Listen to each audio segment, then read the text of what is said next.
श्री अध्यक्ष श्री मल्लिकार्जुन खड़गे ji, leader of opposition in Lok Sabha भैया Rahul Gandhi ji, Shrimati Priyanka Gandhi ji, general secretary organisation K C. Venugopal ji और मेरे साथी cabinet colleague ministers, parliament members, Congress party नेतागण, आज यहाँ खड़े होकर देश के लिए एक रास्ता दिखाने के लिए अंडर खड़गे जी एंड राहुल गांधी जी के नेतृत्व में नरेंद्र मोदी जी को आज सवाल खड़ा कर दिया कांग्रेस पार्टी ने। बहुत सालों से आरएसएस 1925 में शुरू हुआ, 2025 100 years they are going to complete। उन लोगों का सोच धारा ओबीसी का जनगिनती में जाति गिनती नहीं करने का 2020 सुप्रीम कोर्ट में they have filed affidavit saying that they are not going to take up this issue। Rajnath Singh ji ने लोकसभा में साफ साफ कह दिया, भारतीय जनता पार्टी जाति गणन नहीं करना चाहता है। तो राहुल जी ने जब कन्याकुमारी से लेकर कश्मीर तक 150 दिन 4000 किलोमीटर जब पदयात्रा किए, हर वर्ग के जनता से मिला, उनका आवाज़ सुने, उनका दिल में क्या है जो अनरेस्ट वो पहचान लिए। इसीलिए राहुल गांधी जी ने ये वादा किया, कांग्रेस सरकार में आते जाति गणना में हम लोग कांग्रेस पार्टी ये मुद्दा लेकर आगे जाएंगे। जब तेलंगाना में राहुल भैया आया था, ऑलमोस्ट 25 दिन पदयात्रा किए, 400 किलोमीटर इन तेलंगाना, हर गांव में ये बात साफ कह दिया कि तेलंगाना में हमारा सरकार बने तो ज़रूर सेंसस में कास्ट सेंसस हम लोग करने वाले हैं। मैं ये सोचा आज ये पावर पॉइंट प्रेजेंटेशन इसीलिए किए, बार बार कांग्रेस पार्टी ने कुछ नेता लोग तेलंगाना मॉडल के बारे में चर्चा हो रहा है, मगर वो तेलंगाना मॉडल क्या है ज़्यादा लोगों को पता नहीं है। इसीलिए आज जितने भी हमारे साथी लोकसभा मेंबर्स हैं, हमारे मित्र हैं, उन लोगों को एक प्रोसेस हम लोग जो अडाप्ट किए, आउटकम तो सबको पता है, हमारे प्रोसेस में हम जो मुद्दा हटाते गए कि इसमें जो बेनिफिट मिलने वाले हैं उनका बहुत संतोष की बात है। मैं जिसको जो डाउट है भाई ये पूरा गिनती आ गए तो हमारा क्या हाल है, पर्टिकुलर इन अपर कास्ट, तो अपर कास्ट में जितने भी कास्ट जो रिप्रेजेंट करने वाले को मैं बार बार बुला के बिठाया, भाई सोसाइटी में जब कुछ चेंजेस आ रहा है वी हैव टू एक्सेप्ट, क्योंकि जब आज़ादी नहीं तब ब्रिटिशर्स थे, मगर लोगों का सोचधारा ये था, कांग्रेस पार्टी ने सोचा लोगों को आज़ादी दिलवाने का, इसीलिए कांग्रेस पार्टी ने अंग्रेज़ों के खिलाफ लड़कर इस देश को आज़ादी दिलवाए।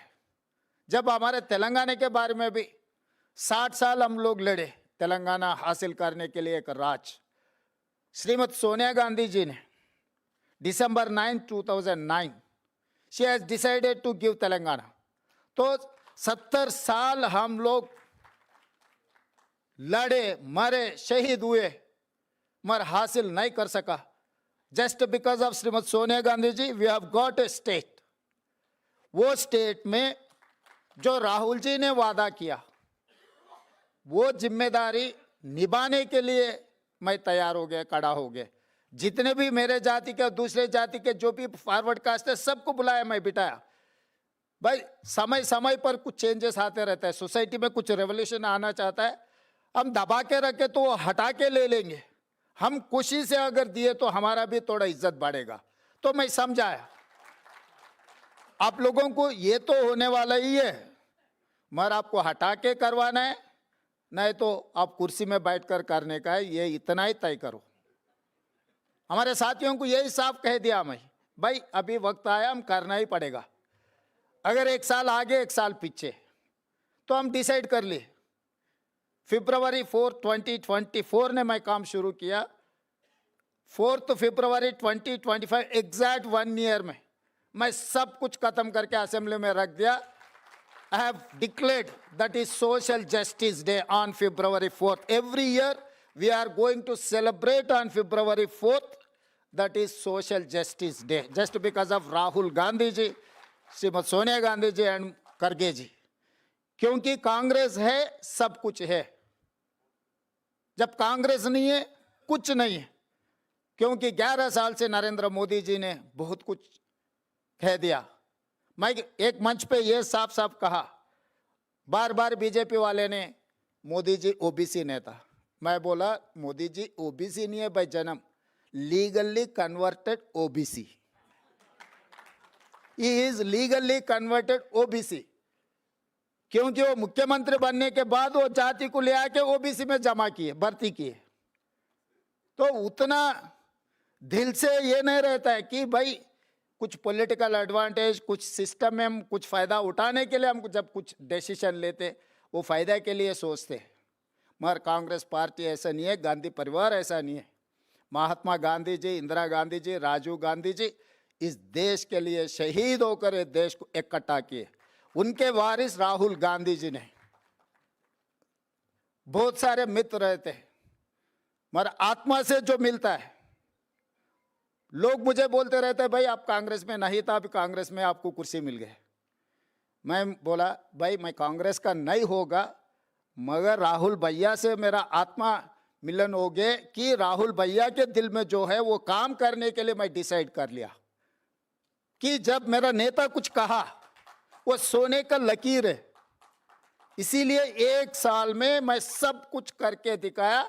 आज इसीलिए इस देश में हम तेलंगाना मॉडल के बारे में चर्चा हो रहा है, मगर वो तेलंगाना मॉडल क्या है, इसीलिए आज जितने भी अलग अलग राज्यों से जो एमपी आप लोग वापस जाकर आपके राज्य में जो तेलंगाना मॉडल राहुल गांधी जी के वादे के बारे में आप बोल रहे हैं, तेलंगाना में कांग्रेस सरकार बने इसीलिए हम लोग ये काम कर सका।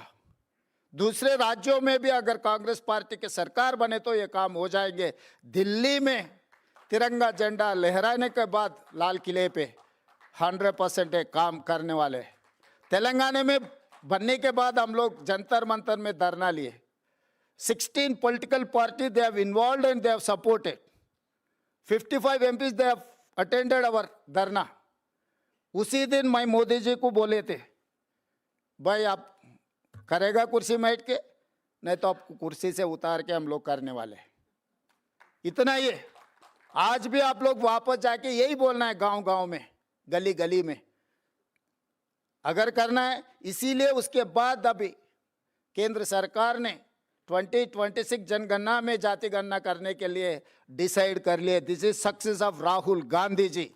वो किसान के खिलाफ 3 काला कानून जिस दिन लाया था, मैं भी लोकसभा में थे, उसी दिन भैया ने कहा मोदी जी ये किसान के खिलाफ जो 3 काला कानून लाए वो वापस लेना ही पड़ेगा। वो मेरा जिम्मेदारी है, आपको वापस लेगा। वापस लेने का ही बात नहीं है, माफी भी मांगा मोदी जी ने इस देश किसानों से। जस्ट बिकॉज ऑफ राहुल भैया वो जो आवाज उठाए किसानों के तरफ, किसानों के लिए, आज भी राहुल भैया ये कास्ट सेंसस जो मुद्दा उठाए केंद्र सरकार ने मान लिए, मगर उनका क्वेश्चनर क्या है। हम लोग 8 पेज में 56 क्वेश्चंस वी हैव पोस्ट। भैया ने कह रहा है ये एक्सरे, मगर मैं एक कदम आगे रहकर mega health checkup of the society में क्या है, कौन है, कहां से, सब सारे परसेंटेज 56.4% ओबीसीज इंक्लूडिंग मुस्लिम प्रैक्टिसिंग, क्रिश्चियन प्रैक्टिसिंग और सिख प्रैक्टिसिंग और बौद्ध जो भी है उसका प्रैक्टिसिंग जो भी है, मगर 56.4%। एससीज are 17.4%, STs are 10.8%, 10.9% forward caste, इसमें 3.9% no caste. This is one new phenomena in Telangana. लोग कास्ट के बाहर आ गए। हमारे एक्सपर्ट्स कमेटी ने स्टडी किए, ये कौन है ये लोग। दूसरे क्वेश्चन में पता लगता है ये कौन हो सकता है। वो लोग कास्ट के जगह में नो कास्ट लिख दिया, मगर उनका नाम से, उनका और कुछ सरनेम से कुछ भी हम पता कर सकते हैं। वो लोग एलीट क्राउड, जो पढ़े लिखे सो। ये सर्वे से ये पता लगा गरीबी के लिए खाली जमीन जायदाद रहा तो अमीर है, नहीं तो सोशली एलिवेटेड है, सोशली डेवलपमेंट, ऐसा कुछ नहीं है। एजुकेशन नहीं है, एजुकेशन रहा तो वो एलीट क्राउड बन गए, without any asset, without any property. Landlords भी है मगर वो बैकवर्ड में है, मगर उनका ज़मीन है, सब कुछ है, मगर एजुकेशन नहीं है। एजुकेशन नहीं है तो वो बैकवर्ड में रह गए। जो कुछ भी ज़मीन नहीं है, कुछ भी प्रॉपर्टी नहीं है, मगर they have developed. Why? Because they have educated people, they are educated people, particularly they have studied in English medium. तो हम लोग इसमें आज ये रिपोर्ट हमारा इंडिपेंडेंट एक्सपर्ट्स एडवाइजरी कमेटी ने जो सुझाव दिया, हम लोग डिटेल स्टडी करने का परसों में हमारे सरकार को दिया, अभी कैबिनेट में वो इंट्रोड्यूस करने के बाद असेंबली से फिर वो पूरा डेटा लेकर हम आगे रास्ता कहाँ लेकर जाना है। क्योंकि डेटा कलेक्शन से काम नहीं होता है, data collection is the base point. अब बेस सेट हो गए, आगे रोड में आप क्या बनाना है। तो वो जस्टिस सुदर्शन रेड्डी, कांचायले, प्रोफेसर तोराट, बहुत सारे एक्सपर्ट्स, इकोनॉमिस्ट इसमें socio economic, education, employment, political and cast survey. This is not only cast survey, this is socio economic, education, employment, political and cast सर्वे। अब वार्ड मेंबर से लेकर पार्लियामेंट मेंबर तक किसी परिवार में कोई कुछ बना नहीं बना, कुछ जाति में कौन बना कौन नहीं बना, सब सारे डेटा हमारे पास है। 88 crore pages data is with me now. So I can challenge anyone. Mine is 100% foolproof. This is self-declared data. बहुत सारे लोग कोशिश किए, गलत है, ये परसेंटेज कम है, ज़्यादा है, ऐसे बहुत बात बोलने के लिए। I have challenged in assembly. This is what my data. अगर हिम्मत है तो इसको सवाल करो। 150 हाउसेज पहले हम घरों का इन्यूमरेट किए, हर घर का एक स्टिकर लगाए, पहले घरों को गिनती किए, फिर बाद में 150 घर एक ब्लॉक बनाए। 94,513 ब्लॉक्स हम बनाए। ईच ब्लॉक के लिए एक इन्यूमरेटर को बनाए, 10-10 इन्यूमरेटर के ऊपर एक सुपरवाइजर को बनाए। ये सुपरवाइजर्स को बैलेंस करने के लिए मंडल लेवल पे प्रोसेस किए, उसके ऊपर कलेक्टर, उसके ऊपर प्लानिंग डिपार्टमेंट, उसके ऊपर चीफ सेक्रेटरी, उसके ऊपर my deputy cabinet sub committee, उनके ऊपर deputy chief minister and finally chief minister. Continuously almost 60 days we have done meticulously. उसके बाद भी लोग कुछ बोले कि भाई इसमें कुछ लोग जाए नहीं हुए। बाद में फिर 15 days I have reopen. I have given toll-free number.